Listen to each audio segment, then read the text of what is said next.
The bulldozer was parked on MY land when I pulled into the driveway that Tuesday morning. Karen Whitfield, our HOA president, stood beside it, clipboard in hand, smiling like she owned the world. My name is Scott, and in 6 hours my quiet suburban life turned into a legal war zone. 3 months earlier, I'd moved into Maple Crest Estates thinking I'd found the perfect starter neighborhood. Karen ran the HOA like a queen running a kingdom, and everyone tiptoed around her rules. The first violation letter came for grass, half an inch too tall. Fined $75, no warning. Then it was my mailbox post, painted the wrong shade of white. Another $100 fine appeared. I paid them, laughing it off, figuring this was just small-town bureaucracy flexing its muscles. My neighbor Diane warned me quietly, "Don't cross her, Scott. She's taken people's houses before." I didn't believe her. Not until I found survey stakes hammered into my backyard without permission. Property line adjustment, Karen explained sweetly, for the community pool expansion project. Like that made sense. Turns out the original HOA survey from 1998 had a clerical error nobody ever corrected until now. Karen claimed 11 feet of my backyard technically belonged to common area, conveniently right where I'd planned a shed. I demanded documentation.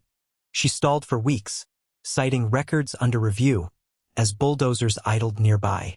Then came the letter, a $2,000 encroachment fine, for a fence I built 2 years ago. I appealed to the HOA board, 5 people, 4 of whom owed Karen personal favors. The vote was 4-1 against me before I even finished my opening sentence. Twist 1. I later learned Karen's own son sat quietly among the independent board members. Suddenly her enthusiasm for shared amenities on my land made a lot more sense. Didn't it? She wanted a community pool, and my backyard was the flattest, sunniest lot on the block.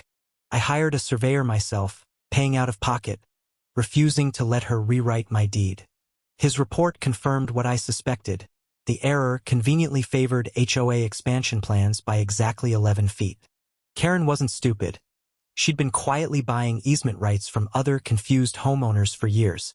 I started recording every conversation, every visit, every threatening voicemail she left on my machine. "Pay the fines or we file a lien," she said sweetly, sipping her iced tea on my porch. A lien meant foreclosure risk, my house, my equity, threatened over a fence and some grass. Twist 2. Diane, my nervous neighbor, turned out to be an ex-HOA board member Karen forced out.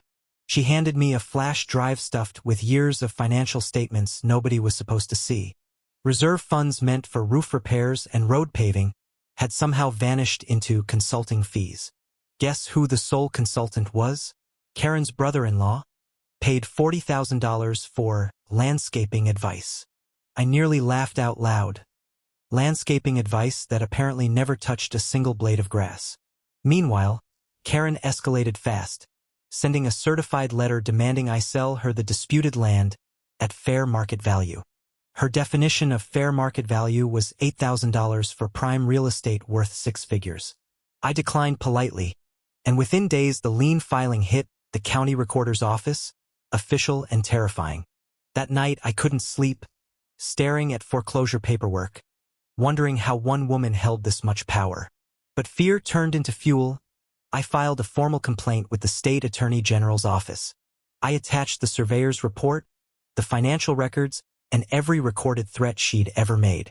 Twist 3 arrived fast. Investigators discovered Karen had been embezzling HOA dues for nearly 6 years straight. The pool project was never for residents. It was a private amenity disguised behind community funding. The county froze HOA accounts, launched a forensic audit, and subpoenaed every board meeting recording available. Karen showed up at my door one last time. No clipboard, no smile, just panic in her eyes. "We can work something out," she stammered. But the sheriff's car pulling up said otherwise. She was arrested on embezzlement and fraud charges, removed from the board within 48 hours, humiliated publicly. My lien was dismissed, my land returned fully to my name, and residents got their reserve funds back. Karen Whitfield now faces years in court while I finally get to build my own backyard shed.